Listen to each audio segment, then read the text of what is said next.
how it has to be played. And I don't want to see Faker play his 10th game of playoff Azir right now with KT having control of this draft and the opportunity to deny it last time they chose otherwise. I'd really like to see KT put BDD on that Azir to start this reverse sweep potentially. We'll see how it goes as we are here into pick and ban for the third game of the series. T1 leading 2-0. They've got a win on blue, a win on red, so side selection doesn't seem to be the thing. The Maokai going to be banned away for the second time this series. There's the Sejuani as well. The focus on Lehens and the focus on Oner. What is it going to leave up and available, though? Because there are only so many bans that you can throw out, and the Aatrox is there, the Azir is there. This time, the Emperor will be banned. I like this adaptation here from KT. I mean, I've been asking for it. I finally got my wish here. Let's see what Faker looks like when he doesn't get to play this comfortable pick that they have been so good at using as both an engage tool, but also as kind of a bait, as Nico will once again be taken away from BDD. I think the Rel really skyrocketing in priority with both the Sejuani and Maokai already taken away. Doesn't give anything away. Very flexible pick with an incredible amount of power. We've also seen that a lot of the pools have for support have consistently been pinched, and yeah, I think this makes perfect sense. Actually be able, that does mean that we're probably gonna get a third Aatrox game from players, and but let's worry about that later when we get to see what else KT are gonna be able to get. The Rel though, I think, great opener. I think you can go Aatrox and Xayah here and feel very comfortable as T1 because you've been doing so well on these blind Aatroxes thus far, and the Xayah is going to be a pretty easy sell when Kai'Sa's still available here for aiming, and you know that's going to be a strong pick into it, as well as the Rel, so Xayah just feels like a no-brainer here, and you could get some additional information about what KT is trying to do with this Rel next, and then look for Faker's pick on 3. Rakan could also come in second as well. Yeah, I'm looking at Poppy. True. That's Open also left open, time. yeah. But they'll go Zeri, it looks like, here. Did not expect this. Yeah, a bit of denial, but instead they are going to discover that Poppy button, but instead it's an Aphelios lock-in. One of Gumayusi's favorites, but not one that necessarily that screams we've dominated the draft. See what KT do here as a response. The Kai'Sa up and available. The Tristana there as well. Maybe something that BDD is going to be more comfortable picking. Of course, in their game that they did win against T1, and a couple of them, they were able to utilize the Tristana quite well. And Rakan, the consideration. So Xayah Rakan could be the option here for KT if they'd like to. But instead, the Trist will come through, and I really like that. Tough call here for T1 if they want to grab the Lulu now, which they paired very well with the Aatrox already. But they could go that route, or they could get Faker's pick. Faker gets very pinched here if they do commit to the Lulu right now, and obviously if you don't, you're going to lose out. It does feel pretty tough to play the Lulu into this type of composition anyways. Let's see what T1's read is here, is all eyes on Faker. They will commit to the Lulu. Now let's see how Faker will actually respond when KT fully index on him this time around in the draft. What's Faker's champion pool again? 72 champions? Yeah. And you know, when Faker wasn't in the best of form, I do think that we saw that he was looking by far the best. But with how he's been playing today, I don't know. I do agree that you have to get him off the Azir. I'm not 100% confident that it will actually beat the Solve, as the Poppy does get taken away. And this kind of highlights, again, I think that T1 have been so focused today on getting a good matchup for Guma and Keria. This is again going to be a lane that is looking towards very heavy priority in the early game. And we'll see. They did give up the Poppy for this, which I do think specifically into Rakan is always going to be extremely high value. That's a bit of a throwback here. Ooh, yeah, and does pair with a lot of things still left up and available, of course. The best one would probably be the Ahri as far as the most consistent, but still plenty of choices that they could go towards. Zac would be really interesting here. Oh, I'd like that. Oh, and Kha'Zix's going to come in instead. All right, this draft here for T1 definitely feels like one of the shakier ones we've seen. It doesn't feel like it has a whole lot of high value, high prio picks here. Aiming's Ezreal, one of the ones we've always been worried about. And I like the Zeri here much more. They will commit to this instead. I like the anything else much more, Wolf. Yes, I mean, he's a fantastic Ezreal player, but he has been a liability on it more than a successful, has been more of a successful pick for him. And let's find out what Faker wants to play here. They committed to the Kha'Zix and not that Vi, so not necessarily a Lissandra angle here. Annie, right? I would say so. Probably. Seems most likely. Sets up well for the Kazakhs. Gives you a consistent mid lane AP threat. Oh, he's cooking. It's going to be the Cassiopeia this time around. Some of Faker's best plays have been on and against Cassiopeias. If you remember a certain Riven game that many highlights have been noting. But this is what we were talking about. This guy's champion pool isn't a pool. It is an expanse of water on a planet that is purely covered by water. It's that kind of thing. It's so he a can large just play whatever he planet wants as well, which has like Yeah. a high force of gravity. But look, the Cassiopeia here, Faker has a ton of experience on it, as you mentioned, and his champion pool is massive. But when you look at this composition in front to back and how it operates, if it falls behind, it becomes so difficult into the Zeri and the Tristana double 80 carry threat composition here of KT Rolster.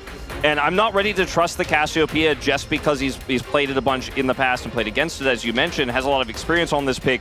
Let's see how this works in practice, because KT, all it took was one Azir ban, and it felt like this was the least confident and least solid 5-man draft we've seen from T1 in the series thus far.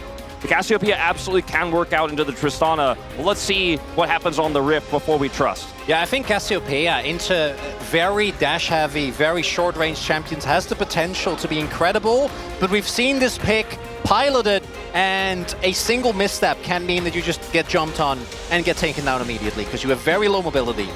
Yeah, it is quite difficult. We've seen Quad, our resident Cassiopeia one-trick, not find very much success on the champion. Faker, though, could be a different story here, as there is a lot of champions, like you're talking about, that rely on dashing around. Miasma going to be a big thing to watch out for. Does mean that Oner is going to be a big threat, but not a tank in sight on T1's side. Could be a lot of do or die here for them here in game number 3. See how it goes. We hop onto the Rift.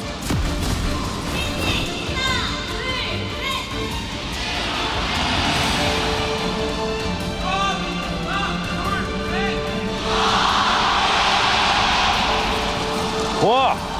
Pretty sure you could hear that chant throughout the entirety of Daejeon. Daejeon just got more fun. Yeah, it certainly did. And the fun is ramping. It's so fun. It's Daejeon, guys. How many goos again? 5. Oh my god. 5 plus, I'd say. 5 plus. There are Perhaps more even goos than that? More fun? Oh, that is... we are getting overloaded I mean, with districts and locations, Wolf. I've been in Daejeon twice, and both times actually have been Really fun, yeah. It's been wonderful. And we've been actually around exactly the same areas almost the whole time. So there we go. This is just a fun area. Grand Entrance going to be used here as aiming in the hands. Just getting some damage onto Keria, who doesn't really seem bothered by it at all. Yeah, not going to get these sums, but half his health bar will be fine, of course. Oh, Zeus is out of the brush. Because he's just going to steal away the chickens. Has vision. They're not going to go for anything risky. One thing I'll say about KT in all of these early games is it has been a flashy and fiery start. They have not just simply gone to lane as business as usual. They've always tried to get a small advantage in each and every game.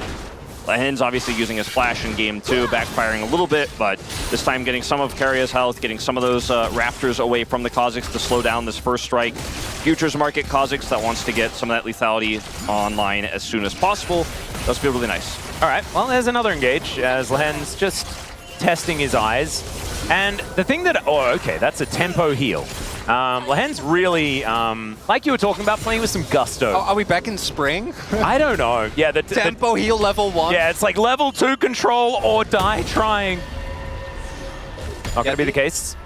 The amount of Ashe games that just started with the Ashe pumping Hail of Blades and healing was a little ridiculous. As again, Zeus gets his Aatrox. And I do think that you're always going to have something left open as... He's pretty good at this champion. Yeah. A champion from a different era, I will remind everyone, of course. But very true. Yeah, definitely not as relevant recently. And like you mentioned, the low range here for KT means that it might be able to do a ton in these team fights as T1 looking to turn this bottom lane around, potentially. I'll know about this with the level 2 Lulu. But yeah, I feel like there is certainly an angle where if they overextend on a Faker, he gets a big ultimate and he turns a fight. Like, he can make the same sort of impacts on this Cassiopeia as he did on the Azir, but otherwise, way more vulnerable. You're not going to see any clips of Faker flying through the Baron pit if he gets caught on this one. Yeah, and this time BDD putting on a lot of pressure as well. Explosive charge, not going to be used on the turret this time around. The thing that I'm a little bit worried about, right, is that this is a way better looking draft for KT. I think there's no doubt about it in comparison to the last 2 games. But has the emotional damage already been done as Flash comes out from Keria here on the bottom side of the map? And Cuz not looking for an angle in. Oner going to jump on top of the Rel. Decent little stun there, but already the health trade kind of massive. Crashdown has to be used, and Cuz is going to get pushed away. I think to your question, though, Atlas, based on what we've seen here from KT in this early game, trying to force her early here on Keria, Cuz getting into the enemy jungle, trying to take those Raptor camps away, the pressure we're seeing from BDD Keen, dodging a few of those Qs here on the top side, they don't look frustrated. They actually seem to be mentally stable at this moment in time, and we'll see if that continues, but thus far, I feel like KT not really too bothered by the O2, at least in terms of individual plays we're seeing in the first 4 minutes here. So much. This top lane is looking a little bit worrisome, though. Yeah, and I don't think that's going anywhere with how the isolated matches has played out. And I think that as we do see Cuz and Oner meet here, I think Oner definitely should not be trying to contest too heavily here, because Faker just sitting on a tear in this early matchup is always going to be very rough for the Casio. As Zeus is looking to shove in his wave here, we do see is obviously aware. Keen does have flash in Q3. Yeah, does find the Q3 there as well, as now Zeus looks for the knockup, does get it, but it's a decent stun. The chain does come down, and another Q is going to connect. Does he find the Q3? That's the question. The answer is no. He doesn't even flash! I thought for sure he flashes for that. He got the Umbral dash, he was going to flash. Another Umbral dash. Second one, I think. And Zeus walks free, but the CS lead is definitely there. And even cheekily walks up to stop her back because Oner is here. This may not be over just yet. The stun comes forward. Zeus gonna get crashed on top of. Does have to flash that one as Oner turns up. Can they just kill Keen, though, is the question. He's gonna have to flash as well, as there are no flashes left remaining on this top side. And now the CC chain starting to come forward. Cuz, does he have to flash? The answer's no, not quite yet. I'm starting to believe giving Zeus Aatrox might have been a mistake, guys. Aha! Yeah. How do you feel about that one? Oh, BDD's making his way towards top, though. Okay, this is about to turn into a crazy topside scuffle. Or maybe not, actually. Oner just gonna get up. Never mind. Oh, he's still rocket jumping in there, wanting to think about, if he had explosive charge on, like, the back mid. Yeah, put on the train. Yeah. To let put on the train. Take it over. Yeah. Don't know whether it'd explode in time, but it would have been very funny if it had worked. As aiming in Lens, looking to clear out of control what they do manage to successfully do that. Gumayusi grabs himself some blue and white guns and is sitting pretty in this lane for the moment. Priority in mid set up there for Faker, does push that entire wave into the turret, and BDD comes back and gets one of them. And what's really big there is that Faker was able to equalize, still half a wave behind, but he was much further behind. Early pressure of the Tristana still has led to a plate in mid, so BDD is still going to be pretty happy with the space that he's currently in. But if Casio just gets to play it slow and get to her first item relatively unhindered, when you get to the mid-game fights, definitely is going to feel like a big challenge, as we do see Zeus not lacking in confidence, is lacking in creeps. Yeah, he has not really been able to hit a lot of these CS here, and you could see the pressure Keen's trying to put on even with the health trades going in favor of Zeus. And the fact that Oner was able to get the flash and trade from Keen has kind of been consistently a problem here on the top side. And Keen really seems like he's shown up in this third game here in the laning phase, despite the tough matchup. And now they're going to contest this dragon. Yeah, Gumayusi a little bit pushed away from the rest of his team. That is going to be the Drake secured. There's a flash forward from Lehens. Faker possibly in trouble as well, as he's going to flash. Rocket jump going to be utilized here as the Conqueror is going to proc Cuz. Can you find the stun? The Petrifying Gaze is just fantastic, but the follow-up isn't quite there. Aiming, going to dash on forward. It could be dangerous though, because the blender is set up for Gumayusi. BDD dives on top of him, but he's got red, white, and you should not fight KT. Eventually he does go down, and now it's Aiming's turn to be the Gatling gun. Keria is a monster, but I don't know whether he can win this fight, and that's a triple. We certifying it. I think we'll certify that one. I think we're putting the stamp on it right now. 3 kills on the Zeri, and it was on a knife's edge that whole fight. It felt like we were gonna flip the game on a skirmish here on mid, and that entire moment, both KT and T1 fans are holding their breaths as Lehens gets the flash here out initially, traded, and then Faker perfectly uses his ultimate. He was talking about, look at his mana for this. Barely has enough to get the stun set up here to kite back. And then Gumayusi on red-white with aiming here in this pit, kites it back extremely nicely. But unfortunately, Zeri plus Tristana, there's just too many threats here. There's too much damage. Still early for this Cassiopeia, and the bounces are real. And really big here, yeah, is aiming actually going unchecked, right? He's the one that just gets to dole out the maximum damage. BDD, once he's used the initial burst this early on in the game, not giving me that big a threat, but aiming just can keep going and going and going with the ultimate. Faker, though, also picked up 2 kills, and an accelerated Cassiopeia can be a win condition in of itself, so we'll see. Aiming, though, having more ammo than he's had for basically the entire series. Yeah, this is looking like a bit of a resurgence, and I think Cuz also like really demonstrating the value of a champion with base damages that are pretty good in that fight as we have a bit of a battle here. Faker taking a lot of damage. Rocket Jump comes over. Oner finds an isolated BDD, but the Cassiopeia goes down once again. BDD doesn't get stunned, and so Oner is not able to finish him off, and Cuz and BDD working out this early game quite nicely. Keria not quite here in time. Yeah, I feel like Faker played that about as well as he could have there. Again, waiting for the ultimate there. The Kha'Zix with Umberglaive shows up. He has huge burst damage. If he can lock down both of those players, maybe they turn that into something. But ultimately, it's not, unfortunately, enough. But once again, BDD gonna pick up some extra gold here. Faker will stop that second plate from going over on the play. But this is a lead that's starting to go from just bot to all over the map. I mean, top side, obviously that CS lead still there for Keen as well. And it's another example of KT can play these Tristana comps very nicely. And we'll see whether they can keep getting their hands on it. Playing towards this kind of win condition seems to be working for them. It ain't over yet, though, and this gold lead is by no means anything like what we've seen T1 accumulate, and it's still very early days. We're just hoping that we get a little bit more of a series out of this one, and we might be able to get to Game 4. That would be nice. It would be. You know, we're going to see as much gameplay as we can get. Keen. All right, well then they're going to come through. There's the all-out.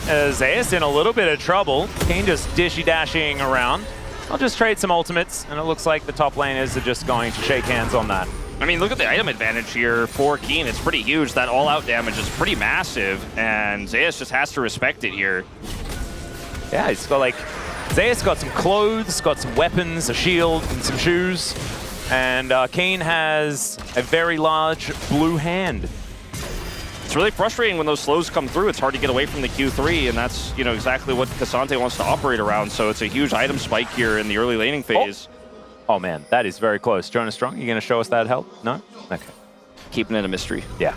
One highlight as well, this is the first time that we have seen T1 in a composition without a front line, right? We have Maokai in Game 1, we have that Sejuani in Game 2, and I think that drafts like this inherently are more volatile because not having a surefire way to start a fight is something that in Game number 1 and 2, you know, just Maokai, they can struggle, but because KT was also looking at, you know, pretty short range or outside of the Zeref ended up working out. Then in game number 2, they had Sejuani, who we know, really reliable. This time around, though, they are a lot more try and absorb the initial blow from KT and then go from there. But if you fall too far behind and whoever gets engaged on just dies in like the first play, then you are going to really struggle. And champions like Kha'Zix, like Cassio, when they don't have meaningful damage to offer, can really struggle as Keria.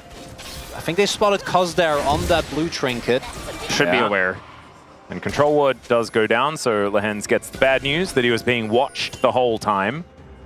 Cassiopeia with Crown gonna allow Faker to make some of those plays that we saw in Game 2 and a little bit in Game 1, obviously with the ultimate if he can play it out well, but it gets harder and harder the more items this Tristana gets. So it's gonna feel amazing for a fight for now, and they're gonna use this Herald here bottom side to get aiming some additional plate gold and get prio for this Dragon. Oner! Yeah. Oner just going to get engaged on. Aiming is as well, though. Great wild growth as Keria dives forward for that CC, but still, they're not gonna be able to lock him down. I believe they denied plates, though, to the Zeri. And denying money to aiming is definitely a good thing. He's going to be standing on a ward, but it doesn't matter because now he's standing on a minion wave. Yeah, so I mean, you saved your Kha'Zix, but you used some really critical tools here. Now, not going to be able to control this Drake fight anymore, so still a win for KT. Yeah, definitely an overforce there. It's not quite Braum, but it does feel somewhat reminiscent, you know.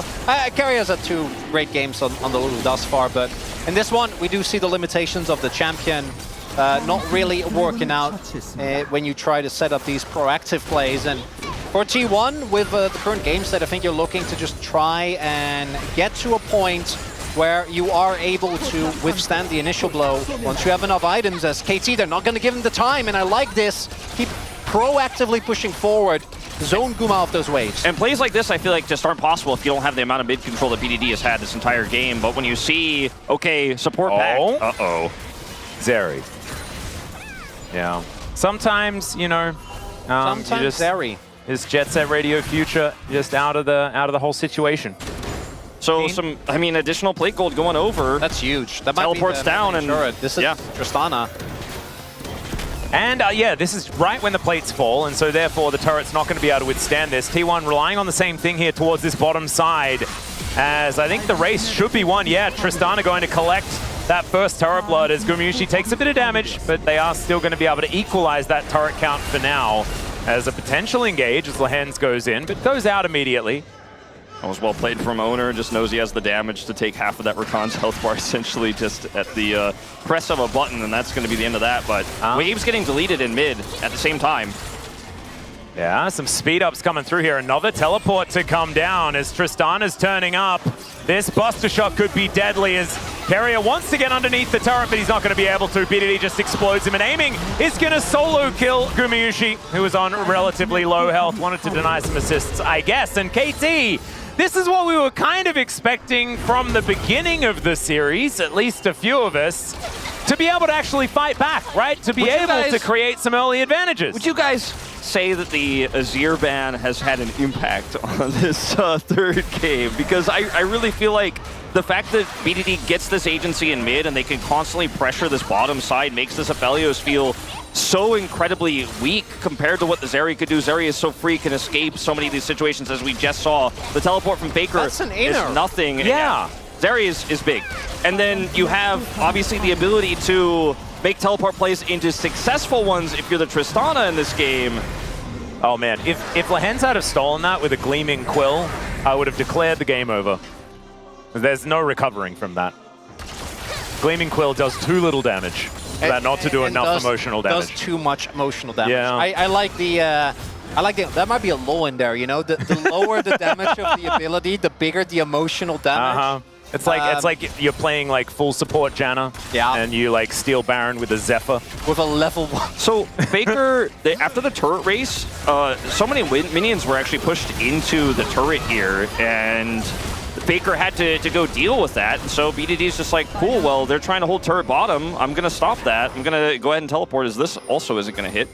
But, I mean, this game is as one-sided as the first two, it feels like, in a lot of ways. And it's kind of reminiscent of the last time these two teams faced off, right? Like, it feels like every game is just one team gets a very, very large lead and then has control for the rest of it. And that's what has kind of been the story of KT versus T1. It's just this time around, we didn't know whether KT had actually turned up capable of doing it themselves until this game. And what's really big for me is the fact that Cuz is on a jungler that actually was able to have early impact, right? Combined with the mid lane power that you mentioned, Wolf. And Oner is on a pick that actually doesn't. Kha'Zix Pre-6 is very underwhelming, doesn't really provide that much, can't really go and try and aggressively dive the way you can with a Sejuani, the way you can with Maokai.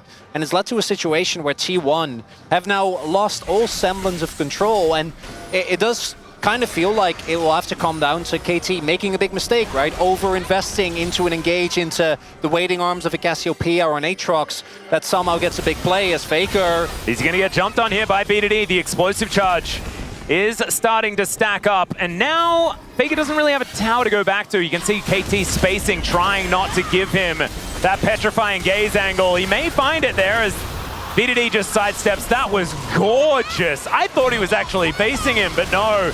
Split second, and now Keria is going to turn up to die. Aiming was here alongside Lehens. And there's no cross map. Ones. There's no cross map here for T1. You know, they sent Keria over to try to bail Faker out, and on the bottom side of the map, Cassante is pushing in an Aatrox. Drake's not up for 20. Oh, and Herald at least. Yeah, and we have to congratulate Law for completing her bingo, because I believe first turret blood went to KT this time around. So congrats. Just an aside, because I remember that completely out of nowhere. And KT now looking at the third dragon of the game. It's Ocean's ult. It shows your commitment to the space that you remember their bingos. Yeah. That's nice. I think it's really important to give credit to the GP, bid. are they going to contest? Well, Faker going to be moving in here once again. BDD presses his W on top of the snake. As Kane just trying to play bouncer. Yeah, Gumayusi might have an angle, but he's just going to get flashed on. Flashes away after the cleanse there as well. Decent interrupt from Kane. As Zeus just explodes. The lethality Aatrox not working in this game quite as well as the last. And Faker by himself going to get skated on by aiming. And it's a double for the Zeri. 7-0-3 now as BDD grabs his fourth. It was a desperate contest, let's say, for T1, and it certainly did not work out. Even with the red-white guns, it's not a fight you can win, and it's not a fight you had to force, but you're so far behind. You have to hope KT will make a mistake in this situation. Cassiopeia on the flank angle, maybe you get that big miasma setup, and then the ultimate comes down, but it isn't going to happen. And I mean, you see across the board here for T1, significantly behind in itemization with the 7,000 gold lead here, sub 20. Huh. Yeah. Well, the bug disappeared. He's going to get out, but Baron is spawning here shortly, and I feel like KT are on the verge of just being able to start it up and do it. They have so much damage. It's going to be gone in seconds, and how do you actually approach a Baron if you don't have map control? Something we talked about, and Faker here, I was kind of waiting, like, is Keria going to, like, flash heal ult, but because of the fact that aiming and lands are there, never going to work out, even though he does end up using his own ultimate to try and salvage play. And then here, Keen, undeterred, Zeus by himself isn't fed this time around, so it's just very decisively, this Keria might be in trouble. Oh, Blast Cone is going to get him out of there, so he'll be fine, at least for the moment, as He's Oner still here. Lurking. He is definitely lurking. There might be a blue buff for him to take, yeah. So he does have the timer on that one. Be able to lock that one down. It's a Hail Mary steal, right? Like, that's what we're setting up for. The ultimate bug adventure. Yeah. I guess? Well, he kind of goes splat if he interacts with... Oh, yeah, he can't. No, he can't now he gets the blue. Maybe he also gets a Rift Sculler. I mean, they know he's flanking because he hasn't shown for so long, and they have a lot of vision here around the Baron, so they can just simply kind of now start kiting back towards him and start up this Baron. I think it's a pretty easy call here for KT to be wary of this. And if no one here on T1 is even nearby, they just get it. They have a blue trinket? Well, I don't... Yes, they are going to be able to use one, as now Oner, can he just dive in and steal it? The answer is yes, he can dive in. Can he actually steal it? As no, he's not going to be able to. They take down the bug, they take down the Baron, and KT... Oh man, this push could be frightening. Yeah, that's probably the game. There was 140 health on the Baron. And yeah, he died after the Baron as well, so that was definitely a 50-50 in that pit. Like a little bit dicey. Yeah, I mean, but if T1 aren't even there, you know, even if you get the steal, I mean,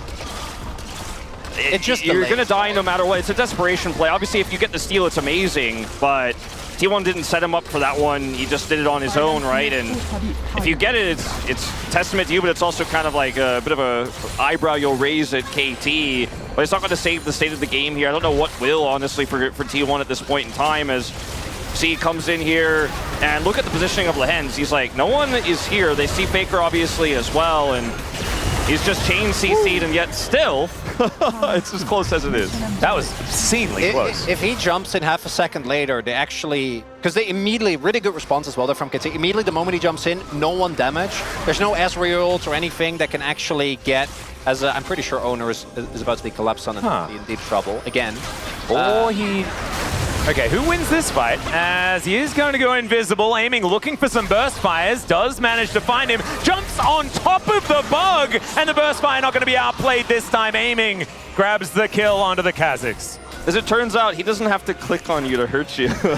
Yeah. You know, maybe if he has 4 kills instead He's of a little 7. bit legendary at this point, isn't he? As Zeus, another flank attempt. Oh. Maybe. Faker finding some noxious blasts. As now Keria takes a lot of damage there from Keen. My goodness, he's supposed to be a tank, isn't he? Well, Keria doesn't exactly have a lot of defensive stats, and Keen also going to be taking a fair bit of damage here as Zeus going to lock down Cuz in those infernal chains. T1 doing a decent job of defending the mid lane, but the bot lane is not going to be okay.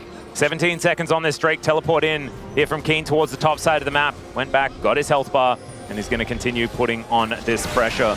Zeus lurking still. He's got a pocket here with this control ward to get around. Maybe if he can get on top of aiming with this lethality build, but he's got 1.5 items. I don't know if this works out, but it's what they're going to try to put everything on here in this third game. Aiming his flash as well.